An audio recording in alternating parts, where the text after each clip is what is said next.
So, this is my first interview in English. I'm sorry. I'm totally sorry for my horrible speaking. And this is my great friends and colleagues, Soren Uhlmann. And Soren, present you. First of all, cool being for you here in the interview. I'm looking forward to that. My name is Soren Uhlmann. I'm a blacksmith and journeyman from Germany. That's right, really? That's where I originate from. And I work with you now together for almost 2 years, right? One and a half years here in Rome, in Italy. The land I never wanted to be in. The very funny thing is you are travel literally all the world for learning. Yeah, almost. Skipped a few countries, but yeah, I've been quite around the place so far. Why this idea to, okay, now I just grab my backpack and run and leave this place? There's a bit of a longer story. So I think we have time. We have time. Good. I started blacksmithing when I was 16 years old. So I graduated from middle school and then went right away into an apprenticeship for 3.5 years in Germany. And for some reason, already as a kid, I always had this urge to leave this place, go out there. It's too much to see out there. That was always clear. So I chose, for some reason, blacksmithing. I don't even know how it came to it. I think there was always an affinity towards it. So I found a company that took me in as an apprentice for 3.5 years. For the people that don't know how it works in Germany, we have quite a strict apprentice system where we work inside a company pretty much 60 to 70% of the time, and the rest of the time we go to you could say a high school or university where you learn all the scientific theoretical stuff. So you study design, you study metallurgical studies, and you go into static calculations, into the entire science of what it means to become a blacksmith. This is very strange because you are inside some industry, I think, or some artisans, and in the same time you are in the school. So it's so you have always a couple weeks where you work in the production, you work in the company. So you're pretty much, you could say you're the Sam of the place. You have to, you're the one to clean the workshop on every Friday, and you're the one to, polish hammers and polish other tools and keep the machines clean. But you, of course, with the time, you get more and more important tasks. So they ask you to build more the easy stuff, and they get you in on the bigger jobs step by step. And then you're always a couple weeks in the workshop, working in production. So your mistakes have, from the beginning on, consequences, financial ones for the company. Of course, for the company. I mean, if you screw up, they make less money, so it's a problem. So you have to work good at what you're doing. You can cause quite a lot of anger with your master from time to time, of course, because you screw things up. When you're a little dude that's just graduated school, 16 years old, not much seen from the world, and then a grumpy master sits on your neck and tells you to do things. The stress level goes through the roof really quick, and you screw up, of course. What's happening if you? This is absolutely what all the Italian guys thinking in this moment is. And if you cut your hand, what's happened? If you cut your hand, so insurance system is pretty good. Okay. So it's not a legal problem. You have a health insurance in the. You can bring your master a bit into trouble. If it's a very stupid accident. Because in Germany you have, in order to be able to have apprentices, you have to have a master title, and you have to have certain certificates in health and safety instructions and all these things. So if your apprentice screws up massively, you might have to retake some courses, and that costs you money. So I actually managed to do that for my master by getting my hand once in a lathe. And I kind of just fractured my hand. almost passed out on it because somehow my body reacted weird to it and I had to lay down for a while, and my master was really angry because just a week later I had to go to school again for 2 weeks, and he had to retake the courses, and he told me afterwards, he was quite safety courses, he was not happy about it. So you have this system, and it grounds you really well, but also teaches you the basics because you go through all the processes over and over again. And I chose that craft because I always loved the idea of doing things with my hand. And I knew I could have chosen any craft, but there is an old tradition in Germany for all old crafts that is called the journeyman, or in German die Wanderschaft, which is a super smart decision, or a tradition in general. This tradition says you make your apprenticeship, and after that you go for 3 years and 1 day around. 1 day is important. This 1 day is important. I don't really know the story of why it's 3 years and 1 day, but I think it's something quite ridiculous. Like, man, 3 years, everyone can do 3 years. You have to do like 1 day more. This is the very level. It's like to really get over the edge of. And the idea behind that was traditionally that you had many people moving from the countryside, especially in the 13th, 14th century. They've been moving into the cities. So you had huge competition between craftsmen in the cities.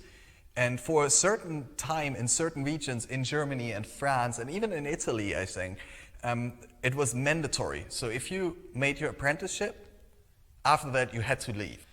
It was not everywhere, but there were certain city-states or whatever where this was mandatory. Nuremberg was one of them. For a while it was mandatory there. And the idea was behind that. The world back then was another time and place, so you send these people out, they have a pretty good skill level, but you can't really provide them work because there are too many. So you send them out in the world and you say, okay, there are 3 options that happen. 1, the world is dangerous, this person never comes back, gets killed, because, I don't know, he hires up in some war, or he just gets beaten up on the street by some bandits. But it's a good idea for selection. It's natural selection. The other one is maybe he finds a wife somewhere or a better place to live and work and never returns, and we don't have to trouble about him. Or he returns after 3 years, and in that time he has worked in so many different workshops and under so many different masters that he is so skilled that we gladly take him back. He's an asset in that moment. So you can sort out pretty well. And that developed into this tradition, and I like the tradition because I always wanted to travel the world, and that gave me it was the door opener. I mean, you have a craft in your pocket that is interesting, that you can, that has many different varieties and sides to it, many different specializations, and this tradition is in the craftsman world, especially under the ones that had a traditional education at it, is still very, very present in their minds. So if a craftsman of their trade knocks on their door and it's like, hey man, I need a place to sleep and I need work. No, I have a little question for you, because everyone have this idea, if a stranger in one day knocking in our door, we just try to kill him probably. So. That's not America, man. So you're right in some sense. If you just knock on someone's private door, you probably get rejected very easy. But no, in the craft it's quite important historically, because we didn't have YouTube, we didn't have blogs and websites where you could read into how to do things. The DIY culture today. Back then, the information flow was much, much slower. You had to write a letter, you had to... Yeah. The best way of learning things was, and it's still today, let's be honest, a YouTube video can give you a rough insight, but it can literally not teach you anything. Really, no? Yeah, some people, that's a shock today. Some people today watch a YouTube video or they watch a TV show and then they think they know how to do something with their hands. No, the best way is to have someone that teaches you, and I always say it nicely, that kicks your ass and tells you 3 times when you do something wrong. And back then that was super important because otherwise you're static in the skill. You're always stuck with the same stuff, things that you do with the same processes. But maybe there are other versions, other options to approach problems and to solve them. So having people that move around and collect knowledge together and join it, overcross it, is the best way of developing the craft where it is today. So why do we know, how to forge a sword? How do we know how to forge an axe? Why do we know how to heat treat material? How to Another thing, it's absolutely mental for me, is the idea. Almost every artisan is recept for making something, and it's very, very nice, the different idea to make the same stuff joined together, and usually the mix it's better than both of that. Because of course you can cherry pick, you can say this works for me and this doesn't, or if you combine these two, so, and where were we before, in the guilds, you could say paragraphs, or rules, there is a paragraph that pretty much tells you, like, if you can't give someone work, that is fine, because sometimes you just don't have work, or you don't need another person, but you still should provide, at least for one night, a place to stay, so he has a place where he can sleep, he doesn't need to sleep on the road, and food. And also a little bit of pocket money to give him on the way, so he can reach the next master, the next blacksmith, safely, without having to starve. Even in Germany, at least still, and also in many other European countries, it's just not in the frontal awareness of people, is even in the city council house. You can go in and you present yourself as a journeyman, and they give you, you have like a diary where the different masters write into, and the mayor of the town will also give a statement there that you were there, and puts the stamp with the emblem of the city, and can, if he feels like you're a good person to be around, to also give you some pocket money, so you can actually receive something nice. Yeah, so this is very interesting, and it's a system that still is very alive. It's just not too much into. So you can even see these kind of people sometimes. They walk through town, they have a funny outfit, like a vest and a white and a big hat, and they have like the stick over the shoulder, a bundle of things. And they have these white trousers that kind of, flare out. So these are journeymen. I personally did not walk in these traditional clothes because I find them unpractical.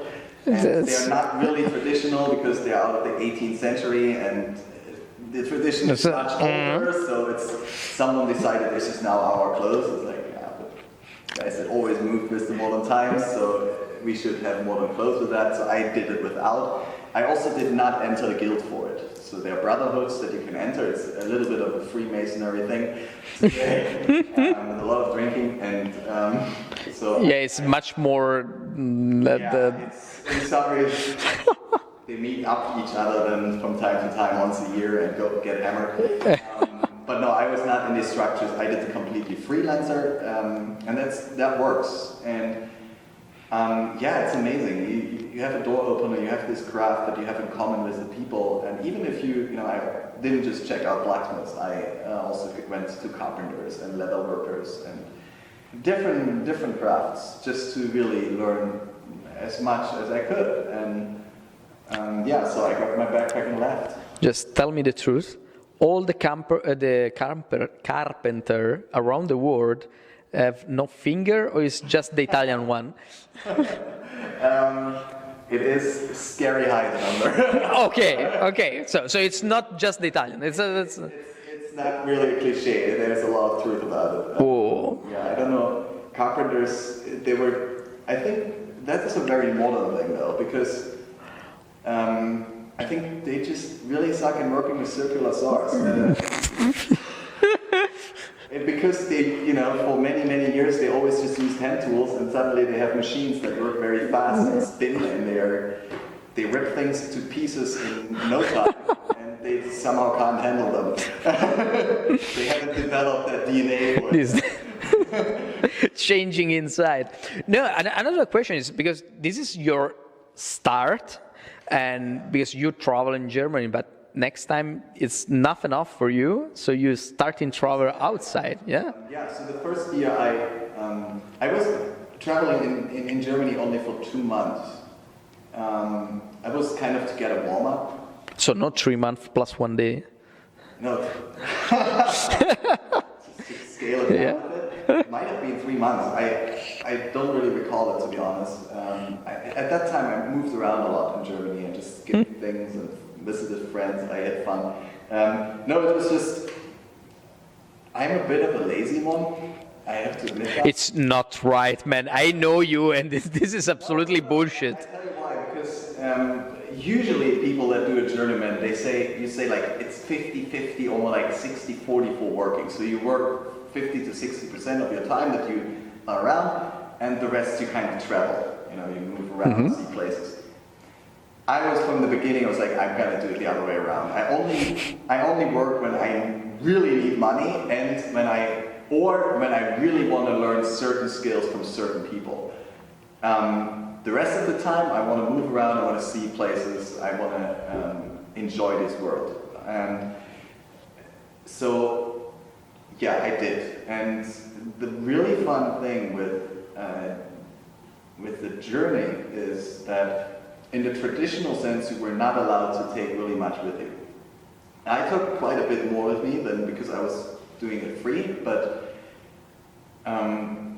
the financial part is the most fun part about it because I wanted to take that challenge. And so in the beginning, I didn't really want to take the challenge. I saved up some money. I worked for half a year after my apprenticeship for half a year in the company I learned in.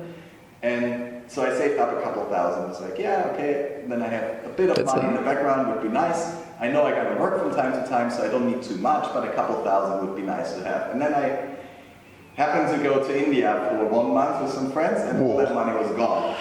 So I came back home and I had a couple $100 left after that trip. So I bought better equipment because I knew from experience of being a person who grew up not making holidays in hotels, but in a tent in the mountains in Norway. I knew that good equipment saves your ass in many, many occasions. So I bought good equipment, and then my money was completely off. I was broke. But I had already set the date on which I'm gonna leave. I told all my friends like 2 weeks before. They didn't like that so much. And so they gave my goodbye party, and I had literally no coin in my pocket. And thanks to my friends, they somehow collected together 100 euros and gave it to me on that day. Like, here, this is to kind of raise up your travel budget a little bit. Very nice. And then I said something to them that shocked them very deeply. I told them, thanks, at least I have $100 now. Yeah, it's not too much. If you think you are in the other part of the world. People would have not left. They would have said, okay, I worked for another couple months. No, but my decision was made, so I left with $100 in my pocket. And no, I don't have a bank account somewhere with a couple thousand euros, and I don't have rich parents. The opposite. So yeah, I left, and yeah, for a couple months in Germany, and then I was really quickly in the Baltics and in Scandinavia and in Italy, and so I traveled a bit around in Europe, in Austria, quite a few countries. For about 1 year, and pretty much after 1 year and 15 days, you could say, yeah, 1 year and 15 days, I stepped over the Bosphorus into Asia and went through Turkey and Iran, and then I made the full circuit around the world. And this is the classic question everyone probably asks you is, what's the very troubled day you have it? What's the remember you have say, okay, I'm fucked now? I'm fucked now. I think you stop thinking about it after a while. I couldn't really tell you because it becomes a routine for you. That sounds boring. It's not a boring routine. It's not the 9-5 routine. You go and every morning you're like, oh, I need to go to work again. Even though traveling becomes your job, because it's not what most people think that, you had, by now 7 years of holiday. Yeah. That's not what it is. It is hard work every day. Every day again, you need to find a place to sleep, because with $100 in your pocket, you don't have much money to buy a hostel. So you need to find places where you can stay for free. That means constant communication with people. You can never be alone. You always have to make sure you have people around you. Sorry, my nose is running. Happen. I take some time just for. And because maybe the people in the other side of the camera don't know, but we are in the lab, and it's fucking cold. This is not tea, no vodka. This is legitimate pure water here. It's not vodka, really? Sorry, I just put the vodka on it. Vodka secretly, then it's going to be a really funny interview by the next 10 minutes. Yeah. No, so you're constantly in connection with people. You constantly have to, okay, what do I eat today? And that sounds so stupid to people, because most people, they go to the store and they have their fridge full, and when they think about, what should I eat today? It's more like, do I want to make the effort of cooking food or calling the pizza in? That is not the case. You have to find food. It's almost like hunting. So you have to, and I'm not talking about digging in trash bins, but no, communicating with people, finding a place where you can get cheap food or free food, and places to sleep. You have to find the nice bridges that you can sleep under with your sleep bag and where you're safe. So it becomes a 9-to-5 job. So the worst day is very difficult to say, because it becomes your normality, being exposed, completely exposed. Your mind starting running in this direction, and you. It's a lifestyle. Yeah. It is not holiday. It's a lifestyle, and it becomes your everyday routine, and it becomes your everyday normality. It's just what it is. So I had a couple things where I almost, X'd myself. We're talking food poisonings to a level that you cannot afford anymore, and every water that you drink or food that you eat goes out in 2 different directions just immediately after you took it in. And where your body starts to lose weight, like 5 to 6 kilos in 3 days. Whoa. So that's where you're on the edge of. This is a very nice diet. That's a really nice diet. The problem is I don't need that. Yeah. So for me that was really close. That was really damn close to being not here anymore. Yeah, very scary, man. Another time I had a blood poisoning through to a cut from a coral reef in Panama. Ouch. And the moment I recognized that this is a blood poisoning and a highly infected wound, at that point, the hospital would have been 2 days with a high-speed boat away. So that was not really a thing to go to. So you take the kitchen knife and do it yourself, which is not very juicy to look at. That's terrible. That was probably the worst day so far. Yeah, I really think yes. We were talking tonight on an island in the the Atlantic, there in the Caribbean area, on the coast of Panama. Oh, this is terrible. And when you work, you have some trouble in this different apprenticeship around the world, like a carpenter cutting his finger or something like that. You have all the fingers, so it's I have 2 left thumbs.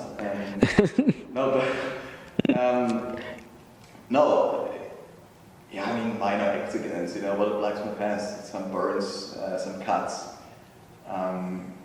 some grinding fragments in the eyes. The typical stuff, but never really anything major. Because usually in my case, I always make me very hurt, not when I work, but when I make something else. Yeah, of course. The worst stuff was always when I was not working, like the blood poisoning or whatever. but I never broke a leg on my trip or an arm, which I'm really, really grateful for. So there was never an incident where I was like, okay, I have to go home now. I can't recover from that. I should retreat from this mission. Of course, you toughen up with the time. So there are people that probably, if they start traveling, there have been situations where I know other people would probably have fly home, and it would have probably been a smart idea. But you go with it, I think, in the end. And you don't really have the choice. I mean, I had sometimes jobs where you make really good money in a very short time, and then you could pretty much fly anywhere on this planet where you want to. So there were like 3 spots on my travel where I could have, turned around, and I was like, we could have flown home because I had the financials. But there were 3 moments. The rest of the time, I would have never had the financials to fly home. And so you just need to run. It's very funny. The cheapest way of traveling is once you're on the road, the cheapest way is not flying home in an emergency flight, because that's quite expensive. The cheapest way is to go forward. So if you're in a shitty situation, make sure you get to the next place. Yeah. That's the cheapest way, because you can move around very fast and very, very, very cheap by night. If you stick out the magic thumb on the road, a couple thousand kilometers is just a matter of days. And by the time I worked in order to get the flight paid or whatever, I'm already once, So you just go. The 2 American continents up and down by the time they make the money to get the ticket. Moving is a very, very good tactics. And then you just have to be bold and you just go. Man, I just want to ask you another couple of things in this topic, and next time we're moving on the sword. One, and this is probably okay. I'm Italian, and this is probably my first thinking is, how is the situation with your family? You can call there, or just your mother doesn't speak with you for 1 year or something like that, and they just hate you? No. So for my parents, I think it was always very clear that I'm someone who is in his deeper core and they always knew that. I never was homesick as a kid. My parents could give me away to strangers for weeks, and I would get mad when I had to go back home. Because home is boring. One can stay home. So they've been okay with it. I mean, we talked about it before. It was clear that I'm going to be gone for several years before they ever see me in person again. Mm-hmm. So that was 4 years actually that I was completely off and was not ever there, or we never met up. And then I came back first time after 4 years, I came back the first time to visit my parents or whatever. But that was clear before, and my father, I know, is 100% just jealous of me, because, I have to have it from somewhere. My mother's also jealous, but of course she's a mother, so she's also worried. So when I call with them, it's mostly more because of her, and because they want to know where I am, instead of really being worried. After so many years, I think almost all parents would accept, like, okay, our son or kid in general, son, daughter, knows what he's doing, and it's a lifestyle, it's fine. There's no, constant worry. Probably the start time, it's the much harder. The first 2 years maybe, it's like, how will he handle it financially and safety, and he goes to this country. But there's a certain point where you just have to. You drive yourself nuts if you constantly worry. Of course. We are not worried every time our loved one steps into a car and every morning to drive to work. And to be really honest, statistics is on the traveler's side. Driving to a car every morning to work is far more dangerous than Iraq. And it really is. Iraq is safer than This is another question, because everyone probably in mind have the idea, especially the Arabic country or something like that, or the Bosphorus country, or Pakistan, or other this kind of Middle East country. It's very it's very dangerous. So like some South America style, it's very dangerous. I mean, Middle East, yes, it's dangerous if you wear American flag, American passport. Don't- You doesn't go around with the color of Germany. No. No. Germany would be fine, especially in Iran. They would love you with a German flag. Yeah, they are very strange. You have to know that Iran was ally. And so I had some very strange encounters where I didn't know how to handle it. When an Iranian, very kind person, they're all absolutely amazing, invites you in their house, and then you tell them from where you are, and they're like, "Oh, Hitler was a great man." It's like, no! What? What? And I had to find ways to explain them that Hitler was not great,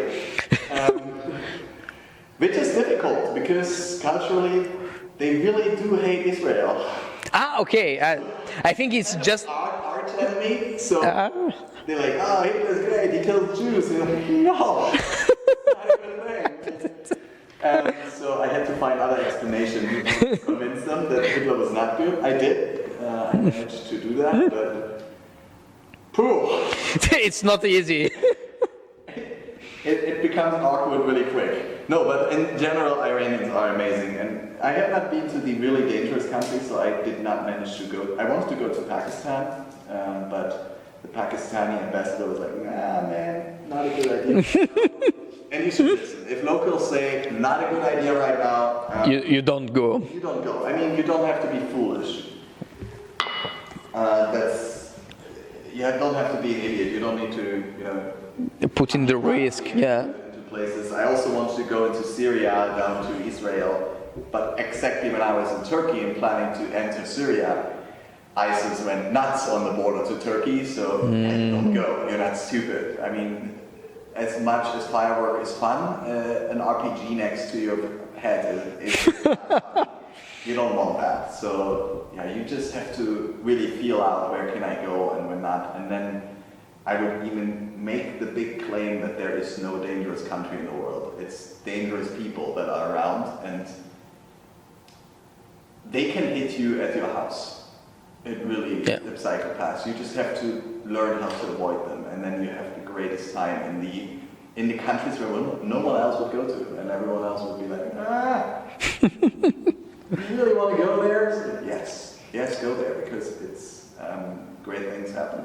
My other question is: you are meet incredible people in this travel, in this big travel, and the very nice thing for me is you are meet the best artisans, and this is very nice. Yeah, I mean, when we speak about the best, of course, the ones that I consider the best, and many other people I think as well. Of course, that's always a subjective thing, but I had really the honor to meet some big people, some names that are very renowned. Under us as sword makers, Peter Johnson was so kind to give me one evening and really hammering information into my brain that I did not have before and that really were astonishing. Peter Johnson, if you see that, please, we should repeat that one day. Peter, we love you. Please take us. He's a very renowned person, and I don't know if you hear of the name Northman Guild from Latvia. Great friends of mine by now. They make traditional carpentry tools, and I wanted to learn how to forge axes, and it really took me in, and it was an amazing time. And I have to be honest, I was not very kind to most people. I like to challenge people, but I also like to challenge myself. So I pretty much never, alerted them before. I never told them like, "Oh, I'm going to show up." It was always me somehow finding out where they live. That's not easy with every person. For example, Peter Johnson is very good at hiding himself. Everyone knows he's from Sweden, but then the lines already get blurry. So I tracked him down and I stood in front of his workshop, and I did that with many, many people. Just because I thought if I don't take the risk of being rejected, if I play it safe, I write them before an email, like, can I come and how's it looking? Everyone does that. And of course, you know, some people, especially people like Northman Gill, Peter Johnson, Baltimore Knife and Swords, Ilya, these are people that they get such requests every day. And if they would take every request serious, they would not be able to do anything themselves, but talking to people and to, I don't know, teaching people that they will never see again. So you have to take different measures, more drastic measures. So I put myself in situations that sometimes did not end as I hoped for it. But everything in this way, the reaction is very differently, because if you just wrote an email, you are one in the pile, and in this other way, you just bam, who is this guy? And you have this. In front of the workshop with a big backpack, probably has frozen his ass to ice in the night, sleeping there with his sleeping bag. And so there's dedication behind it, and there's intent behind it. It's not this like, oh, can you teach me? Like, no, I'm here. I want to know. I want to. I have the passion. I have the passion for that. Yeah, I travel half around the world in order to come to your place, and that really open doors. I also had, for example, the great chance to work with Greg Stitch from Many Imperial in Melbourne, Australia, where I just showed up on his workshop in the morning. That was really cool. It was like, I don't know, 7:30 in the morning or 8 o'clock in the morning that I stood in front of his workshop in Melbourne in the winter, so it was kind of like rainy a little bit, and it was British weather almost. It was a bit cold, and he literally just came from breakfast, still sleep in his eyes, walking over to the workshop, and I just stood there on his land. He's like, oh, what are you doing here? And it's not like in US, they just gun on you for... No, it's Australian. I mean, they probably would like to. They don't have weapons. I just like, oh, this peasant in my land. So, yeah, it's... you have to show commitment, and then doors open much faster. Some shut the door in front of you. I mean, I had here in Italy a very fun situation. Tell me. It was your great friend Fulvio Deltin. Yeah, this guy's for me it's a god, man. I'm sorry, but I don't know. I think he had a bad morning. And he gave me 10 minutes, and then I had to leave. But that's all right. It's the risk. That's what. It's part of the. That's the fun. You don't know before, you know. It's like a roulette stuff. It's Russian roulette. Yeah. Yeah. Whoa. It is. But it is cool because at some point you have collected some, you have built this like little community or this little connection network that you have, and it becomes easier and easier.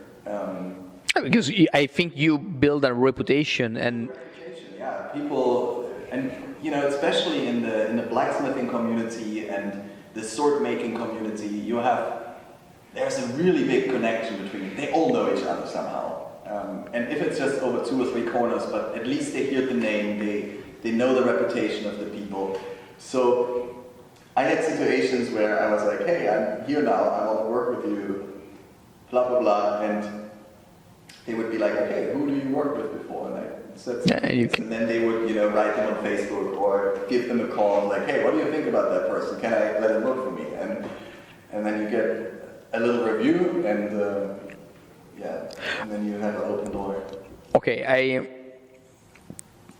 I make you the last very hard question. This is very hard, and next time we spoke about sword.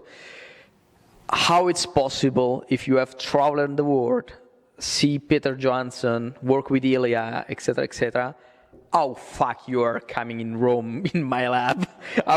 Why you are going so down? You should never see it that way. That was a very, very fun situation. I was hired for a US company to work here in the year of 2018 for a big installment work in Rome on a Mormon temple. big stuff. I worked for them in the US, and then they kind of took me over to Europe and wanted me to work here for them. So I had like 1.5 months of free time when I came back from the US, and I could travel around in Europe. So I went on a trip to Norway, and then I came down to Italy. But I was here already a week before or something, 2 weeks before. I had to be in Rome, and I saw on an Instagram account some other swordsmiths here in Italy. One of them was Reichard Swords, who also works in this lab here now. And I saw that he works in a company called Marius Martialis. I was like, okay, they're at Florence somewhere, I read, so let's give it a try. Let's check out their workshop. Let's see what they're doing, what they're up to. It's always interesting seeing newcomers in the field and whatever. So I went there, it was a friendly chat and whatever, so I wanted to work in that lab for a while. And I was like, can I work for you, blah, blah, blah. And Leiter, so Andres, he was really, really cool and gave me shelter for that. I don't know if it was 1 or 2 weeks, I don't really recall. But he let me crash on his couch, and we connected really well. And then he left Marius and started working with you. And we always said after I was at Florence these 2 weeks, we've been always been in contact and said, hey, at some point we should work together, make a project together. And then we met up in Ireland again and talked about that like a year later. And I was there. And then he started working with you, and he called me up and was like, hey man, I have a workshop here now in Rome where we can work with building this thing up. If you want, come around. There's another guy. And so I was like, hell yes, building up a workshop is fun. And he starts your nightmare, your completely nightmare. My absolute nightmare. Yeah, it's 2 years, these guys, it's completely mental with me. No, so I came down here, and I was intrigued. It's fun. That's fun. Okay, I need to tell us the truth. These guys have completely changed my mind, and if you see what I do 1 year ago, something like that, it's completely crazy. I'm incredibly angry because you really kicked my ass in that period. But the very funny thing, it's a couple of days ago, another guy arrived here and just show me one of my very old sword, and I say, fuck, Soren, how is it possible you are so gentle with me in that period? And they say, wow, I remember you like this big orc, but they say, what? It's so horrible, the stuff. And then, so this is a very big change. And maybe we can spoke much deep inside this argument another time. But now it's time to speak about sword.